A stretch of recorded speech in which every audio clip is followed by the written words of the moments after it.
मध्य प्रदेश में एक लंबे अरसे से सहकारिता के चुनाव नहीं हुए हैं।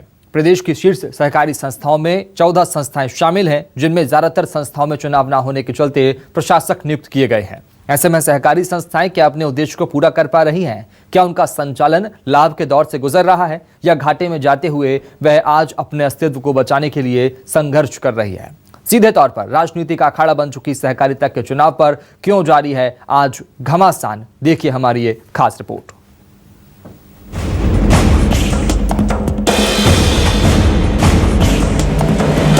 सहकारिता का अर्थ सबको साथ लेकर चलना होता है, लेकिन प्रदेश में लंबे अरसे से सहकारिता के चुनाव नहीं हुए हैं।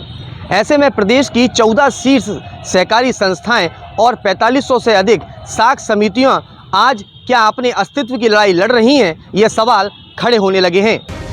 मध्य प्रदेश में 14 शीर्ष सहकारी संस्थाएं हैं, वहीं 4524 साख समितियां भी संचालित हैं। लेकिन इन सभी सहकारी संस्थाओं में लंबे अरसे से चुनाव न होने के चलते इनका संचालन प्रभावित हुआ है। प्रशासक की नियुक्ति के बाद भी कई संस्थाएं घाटे में आ गई हैं, अपने अस्तित्व को बचाने की लड़ाई भी लड़ रही हैं। इस बीच प्रदेश के सहकारिता मंत्री अरविंद भदौरिया के एक बयान ने सहकारिता के क्षेत्र में सियासी हलचल बढ़ा दी है, क्योंकि मंत्री अरविंद भदौरिया का कहना है कि प्रदेश में जल्द ही सहकारिता के चुनाव कराए जाएंगे या फिर कोई नई प्रक्रिया पर विचार किया जाएगा। मंत्री भदौरिया का लंबे अरसे से सहकारिता के चुनाव न होने के पीछे तर्क दिया गया कि कांग्रेस की तत्कालीन सरकार ने चुनाव नहीं कराए, फिर कोविड आ गया, लेकिन अब जल्द ही प्रदेश में सहकारिता के चुनाव होंगे। नई बात आपको बताता हूँ, ये सब सोसाइटियों के चुनाव लंबे समय से पेंडिंग थे। अभी सब सोसाइटियों के हम इलेक्शन या नई प्रकार की प्रक्रिया के बारे में विचार कर रहे हैं। Thank you.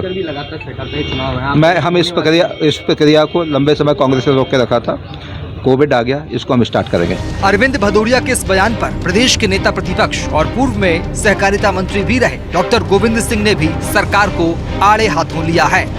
सवाल इस बात का है, अगर और रास्ते का सवाल है तो हो सकता है कि आज सहकारी संस्थाएं पूरी भारतीय जनता पार्टी ने अपने 17-18 वर्ष के कार्यकाल में डुबो दी हैं। सहकारी मूवमेंट का सत्यानाश कर दिया, तारा पूरा सहकारी आंदोलन बंद होने के कगार पर है।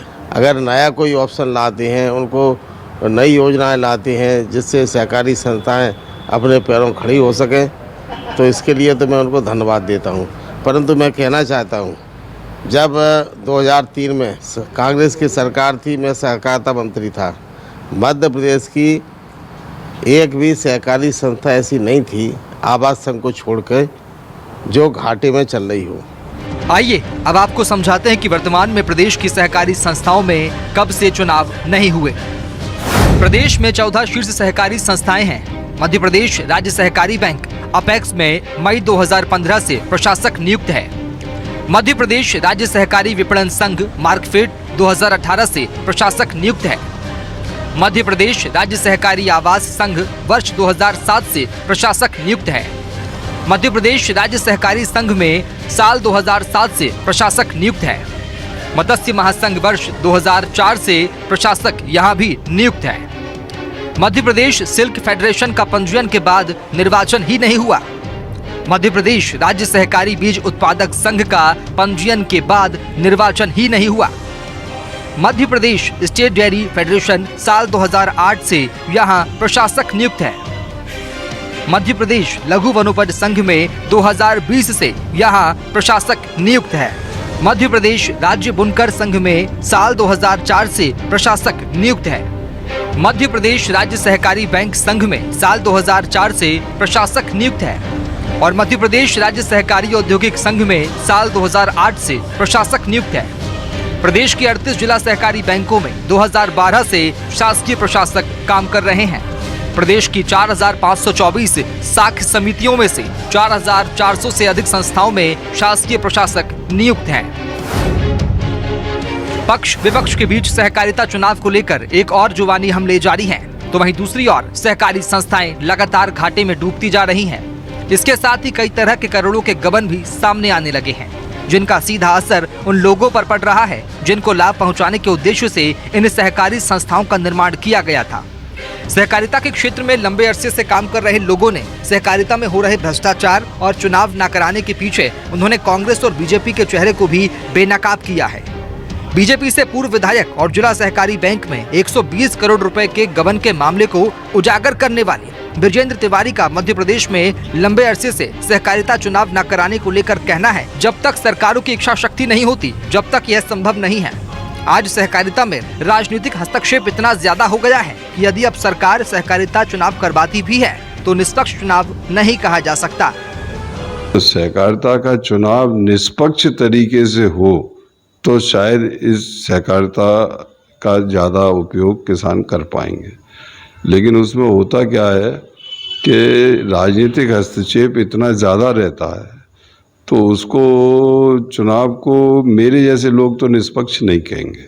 सहकारिता का चुनाव न होना किसानों के हित में नहीं है।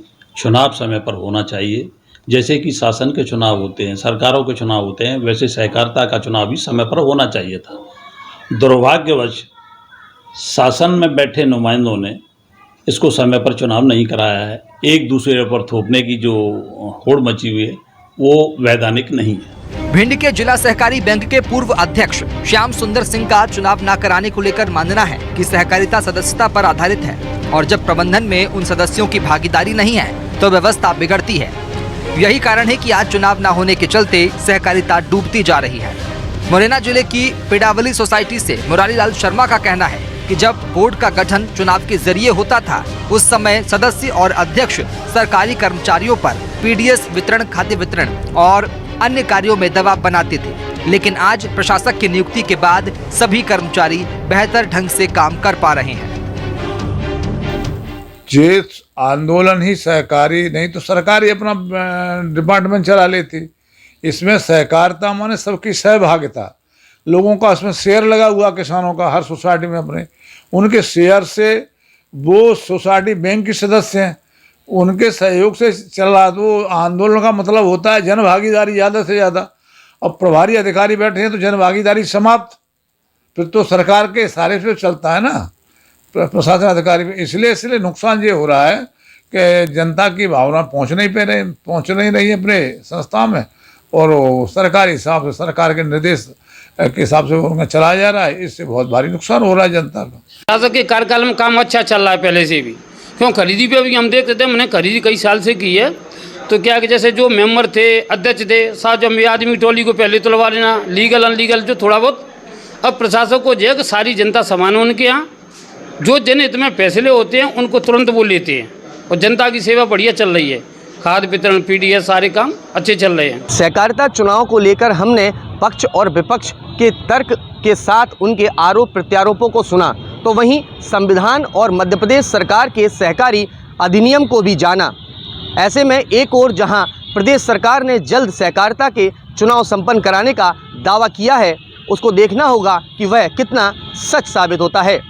कर्ण मिश्रा, न्यूज़ 24, मध्य प्रदेश, छत्तीसगढ़, ग्वालियर। बहरहाल मध्य प्रदेश में सहकारिता चुनाव को लेकर पक्ष विपक्ष के अपने अपने तर्क और आरोप प्रत्यारोप सामने आए हैं, तो वहीं संविधान और मध्य प्रदेश सरकार के सहकारी अधिनियम में किए गए संशोधन के नियम अनुसार प्रशासक के कार्यकाल का वक्त निश्चित की गई समय सीमा को क्रॉस कर चुका है। ऐसे में घाटे में जा रही सहकारी संस्थाओं को उबारने के सरकार के दावे और जल्द प्रदेश में सहकारिता चुनाव भी संपन्न कराने की बातें कितनी सच साबित होती है, यह आने वाला वक्त बताएगा। न्यूज़ 24 मध्य प्रदेश छत्तीसगढ़ के लिए ग्वालियर से कर्ण मिश्रा की रिपोर्ट।